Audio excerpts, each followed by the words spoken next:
Dear friends, this is my new channel. I work very hard to bring you amazing stories. Please support me by subscribing, hitting the bell icon, and helping me reach 1,000 subscribers. Thank you so much. On my son's wedding day, my daughter-in-law raised a toast, proposing a mock auction to send my ailing mother-in-law away. My son, with a grin, offered $10. The room burst into laughter, the sound piercing through me. But when a distinguished guest declared, "I'll bid $5 million," my daughter-in-law collapsed in shock. I'm grateful you're here to read my story. Please follow it to the end and share the city you're reading from. I'd love to know how far my tale has traveled. Standing before my bedroom mirror, I adjusted the sapphire dress I'd splurged on for Nathan's wedding. At 60, I wasn't the vibrant woman of my youth, but I wanted to shine for my only child's big day. The dress was a rare indulgence, more than I'd typically spend on myself. But this was no ordinary occasion. Nathan was getting married, a milestone that felt like a new beginning after years of solitude. 3 years had passed since my husband, Edward, died, leaving the house eerily quiet without his warm chuckles or soft snores beside me at night. Nathan had been my rock through the grief, or so I thought. Looking back, I see I was merely a convenience to him, someone to lean on when it suited him. I applied my lipstick, a soft coral shade I'd worn at my own wedding 35 years ago, my hands trembling not from age but from anticipation. Nathan was starting a family, and I hoped his bride, Leela, might become the daughter I'd always longed for.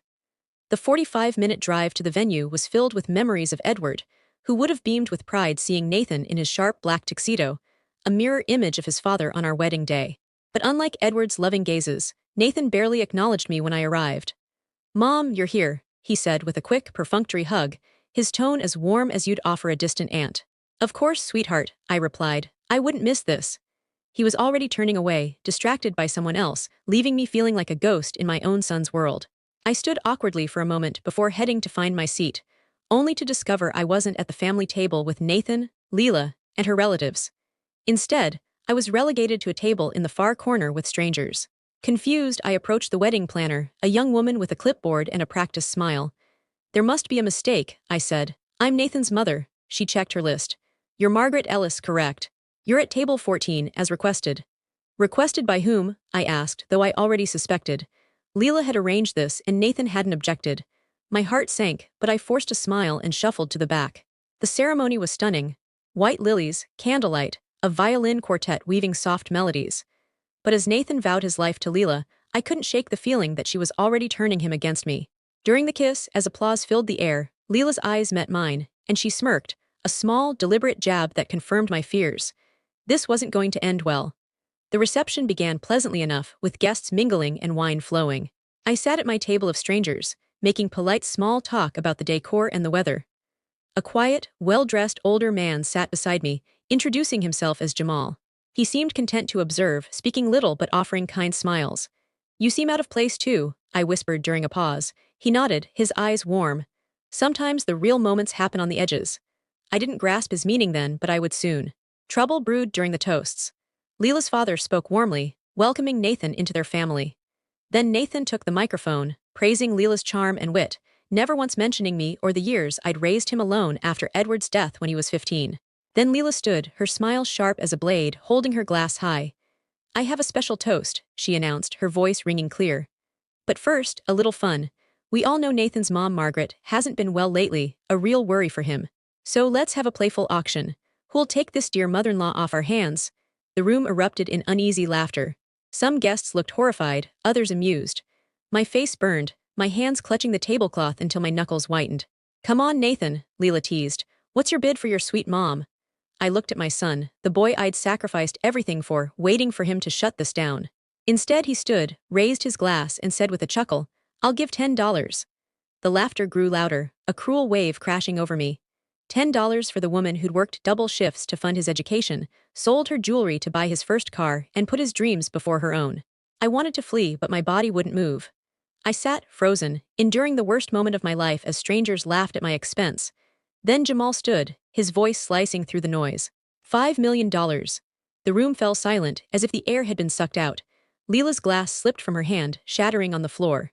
Nathan's jaw dropped, his face paling as he stared at the man beside me. Jamal stood tall, his presence commanding, his eyes fixed on Leela with quiet disdain. In that moment, he wasn't just a guest. He was formidable, someone accustomed to authority. $5 million, he repeated, his voice steady with a faint accent, for the honor of caring for this extraordinary woman. I stared at him, my heart racing. This quiet man who'd made small talk about the music and flowers now radiated power. Jamal, I whispered, and when he turned to me, his eyes sparked a memory from 40 years ago. Hello, Margaret, he said softly, and suddenly I was 23 again, a young nurse in a Denver hospital, standing in a hallway where everything changed. Back then, I was newly engaged to Edward, my life neatly planned. Jamal was a medical resident, brilliant and driven, in America from Dubai to study surgery. He planned to return home to serve his community, but something undeniable sparked between us. We weren't supposed to connect. I was promised to Edward, a steady man my family adored. Jamal was different, an outsider with dreams that didn't fit my predictable path. Yet during night shifts, he'd linger at my station, asking questions he didn't need answers to. I'd hover during his rounds, drawn to his quiet intensity. We talked about medicine, ambitions, and secrets we'd never shared with anyone else. You have such steady hands, he said one night as we saved a patient together, but they could do so much more. Edward saw me as his future wife, the mother of his children. Jamal saw me as Margaret, full of untapped potential.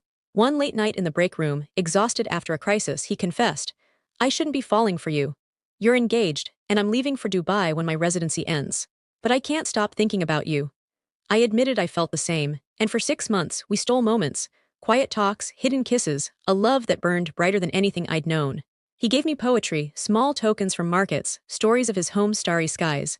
Come with me, he urged one night in his tiny apartment. We'll build a life, help people together. I'll show you the world. I wanted to, but I was 23, terrified of defying my family, of leaving the safety of Edward's predictable love. I can't, I told him, tears falling. What if I'm not enough? What if your family rejects me? He held my hands, promising, you'll never lose me. But when his residency ended, and he asked me one last time to come with him, I chose Edward, safety over passion. Jamal left without another word. I married Edward, had Nathan, built a stable life. But even in my happiest moments, a piece of me wondered what might have been. Now, 40 years later, Jamal stood beside me at my son's wedding, offering $5 million to shield me from humiliation. The room remained stunned, glasses frozen midair, all eyes darting between Jamal and the head table where Leela sat, pale as her gown. Nathan, still reeling, spoke first. Who are you? Jamal's smile was cold. Someone who knows the worth of a remarkable woman. Leela, recovering, eyed Jamal's tailored suit, her expression shifting to greed. $5 million, you can't be serious. I am, Jamal replied. Margaret is worth far more than any sum. He looked at me, his eyes asking a question I hadn't answered in decades. The silence stretched taut. $5 million, he said again, to ensure Margaret is treated with the dignity she deserves. Leela slumped back, her face ashen, as the maid of honor fanned her. Nathan, flustered, said, Mom, who is this guy? I met Jamal's gaze, seeing the young doctor I'd loved, now silver-haired but still magnetic. This is Jamal Al-Mansouri, I said softly. An old friend. Nathan's voice rose. Mom, what's going on? Jamal's hand brushed my shoulder, steadying me. I'm someone who won't stand by while a woman I care about is mocked. Your auction was a game, but I'm not playing. The wedding planner appeared nervous. Sir, perhaps we could discuss this privately. No, Jamal said firmly. This was public, my response will be too. He addressed the room. You've witnessed cruelty tonight, a son and his bride treating his mother as a joke. Remember this? Leela, regaining composure, forced a smile. It was just a joke, a misunderstanding. A joke, Jamal's voice was sharp. You humiliated Margaret for amusement. That's not a joke, it's cruelty. Nathan scanned the room, noticing guests whispering, phones out, the moment spiraling into a scandal. This is a family matter, he said weakly. Family, Jamal scoffed. Family doesn't auction off their own for laughs. That's not love, it's betrayal. Leela's father stood, mortified. We didn't know it would go this far. Leela, what were you thinking? But Leela was focused on Jamal, her eyes calculating. Mr. Al-Mansouri, let's talk privately. I'm sure we can clear this up. No, I said, my voice steady now. You humiliated me because you thought I was nothing. I'm done pretending it's okay. Nathan tried to interrupt. Mom, please. No, Nathan, I cut him off. You bid $10 on me. Do you know what I gave up for you? 2 jobs to pay for your school. Sold my engagement ring for your car. A second mortgage for your college. And you valued me at $10. The room was silent, the weight of my words sinking in. You showed who you are, I said, turning to Leela. And so did you. Jamal stepped closer. Margaret, you don't owe them explanations. You're worth more than they'll ever understand. Nathan, desperate, demanded, how do you know him? What's this $5 million about? Jamal handed him a business card. Jamal Al-Mansouri, CEO of Al-Mansouri Health Solutions. Nathan's face fell. He recognized the name, a global leader in medical technology. You're that Al Mansouri? Yes, Jamal said. And I knew Margaret before she married your father. I've never stopped caring for her. Leela, sensing opportunity, softened. Mr. Al Mansouri, if we'd known who you were, we'd have treated Margaret differently. Because of my wealth, Jamal's tone was icy. That says everything about you, guests murmured, phones buzzing with recordings. Nathan pleaded, can we handle this privately? No, I said. I've endured your disrespect quietly for too long. Not anymore. Jamal and I retreated to a quiet side room, the chaos of the reception muffled behind us. My hands shook as I sat, the weight of the evening settling in. I can't believe you're here, I said, studying his face, older but still the man I'd loved. I never stopped thinking of you, he said. I kept tabs not to intrude but to know you were okay. When I heard about Edward's passing, I wanted to reach out, but I wasn't sure you'd want me to. When I learned of Nathan's wedding, I came to see you, hoping for a quiet moment. I never expected this. The door burst open, Nathan and Leela storming in. Mom, we need to talk, Nathan said, his tux disheveled. Leela, composed again, fixed her gaze on Jamal. This is out of control. Out of control? I stood, bolstered by Jamal's presence. You mocked me publicly, Nathan. You let her do this. Leela interjected. It was just fun. Everyone laughed.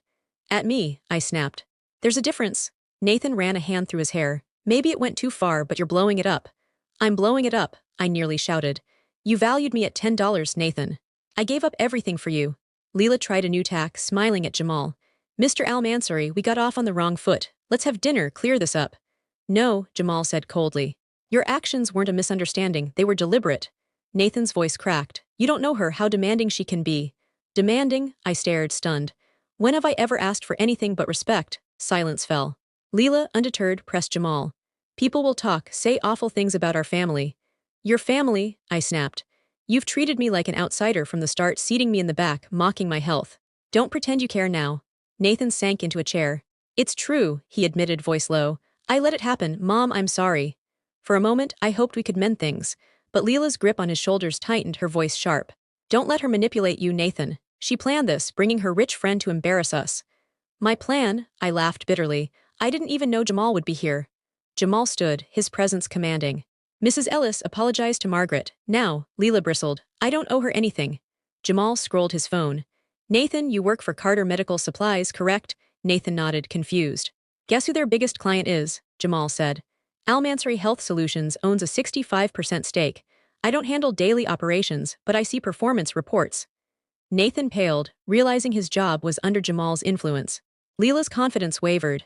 If you'd known who I was, Jamal said, you'd have respected Margaret for profit, not because she deserves it. That's your character. Nathan slumped. It sounds terrible. It is, Jamal said, turning to me. Margaret, I came to reconnect, not to cause drama. But I couldn't watch them hurt you. You deserve love, respect, and protection, always have. Leela, desperate, tried again. Mr. Al Mansouri, let's start over. Dinner, the four of us? No, I said firmly, standing tall. I'm done with your games. I turned to Jamal. We have a lot to catch up on. As we left the room, I felt lighter than I had in years, ready to reclaim the life I'd once been too scared to choose.